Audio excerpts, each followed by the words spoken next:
Actually आम तो existing दुकान आगु जहाँ थिला थिला 55 नंबर वार्ड रे किंतु ए दुकान टी एक्चुअली सीडीए बारबाटी आमर थिला ताकू जेतेबेले सेठी अवरोध करागला सी आमर शिफ्ट कर देइचंती विद्याधरपुर 55 नंबर वार्ड को जोटा कि आमर एथरे पूरा पर्टिकुलर ना भी चेंज करी हेलानी सेतरे लिखा है जे सीडीए विद्याधरपुर सीडीए नाटा मेंशन दइला विद्याधरपुर ऐड हैला तेणु करी आमे सरकार को जणीबा को चाहूछु आमर विधायक चौदार विधायक भी आम जन चाहूँ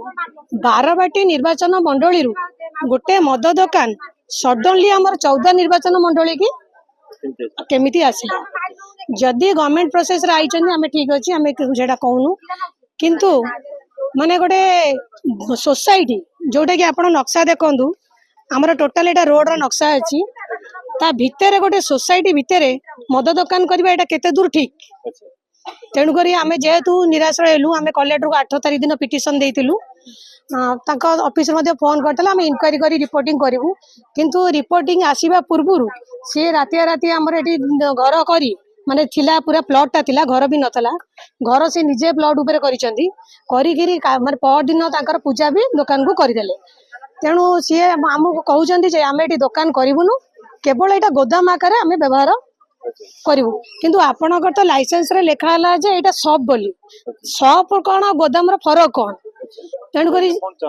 एबे आमे चाहूचु जे हम वार्ड रे आ जंती मद दुकान जंती बढ़े न बढ़े जहाँ भी अच्छी ता प्रति भी केमिति माने निया जाऊ जे प्रति रोड रास्ता गली संधि मु देखिया पाउ जे हमर 55 नंबर वार्ड रे ही मद दुकान बेसी रहउची तेणुक हम बहुत दुखित जे हमके तो हम वार्ड अवहेलित काई करा जाउ आपको जदि आमर 3 दिन भीतर कौन निष्पत्ति न निया गला आमको प्रतिश्रुति देइचंदी विधायक 3 दिन आम सुपरिटेडेंट को अनुरोध करूँ कलेक्टर को अनुरोध करूँ ना बाध्य होइकिरी आज तो आमर 300 आपन देखुचन महिला हजार हजार महिला आम एनएच को बंद करूँ।